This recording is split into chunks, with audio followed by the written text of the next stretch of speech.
اللہ کے نام پر کچھ دے دے رے بابا۔ ایک بھکاری روزانہ کی طرح اس روز بھی وہیں بھیک مانگ رہا تھا۔ وہ بڑے غور سے اس بوڑھے کو دیکھ رہا تھا جو ابھی بھی لکڑیاں کاٹ کر فارغ ہوا تھا۔ اس بوڑھے نے بھکاری کو دیکھا جو بالکل تندرست ہونے کے باوجود بھیک مانگ رہا تھا۔ کبھی سوچ کر اس نے بھکاری سے کہا، تم اتنے تندرست ہو، بھیک محنت کر کے کیوں نہیں کماتے؟ مجھے محنت کرنے کی کیا ضرورت ہے؟ اللہ کا وعدہ ہے کہ وہ سب کو روزی دے گا۔ بھکاری نے کہا تو یہ بات بوڑھے کے دل کو لگی۔ اس نے کام کو چھوڑا اور یہ سوچتا ہوا گھر چلا گیا کہ مجھے بھی میرے نصیب کا رزق ملے گا۔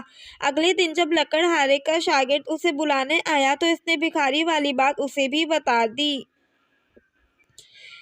کہ اللہ ہمیں رزق دے گا تو ہمیں وہی دے گا، تو ہمیں کیا ضرورت ہے کام کی۔ لیکن شاگرد نے تو کام کرنا چاہتا تھا۔ وہ ہر روز کام کرتا اور اس میں سے کچھ پیسے اپنے استاد کو بھی دیتا ہے۔ پیسے لے کر استاد کہتا، دیکھیں میرے حصے کا رزق مجھے تک پہنچ گیا۔ اس کی اس بات پر شاگرد خاموش ہو جاتا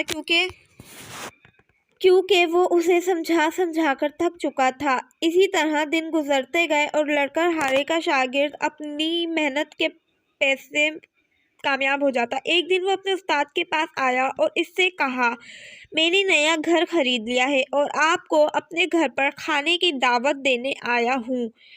ٹھیک ہے، میں آ جاؤں گا، استاد نے کہا، اور جب شام کو شاگرد کے گھر پہنچا تو دیکھ کر حیران رہ گیا۔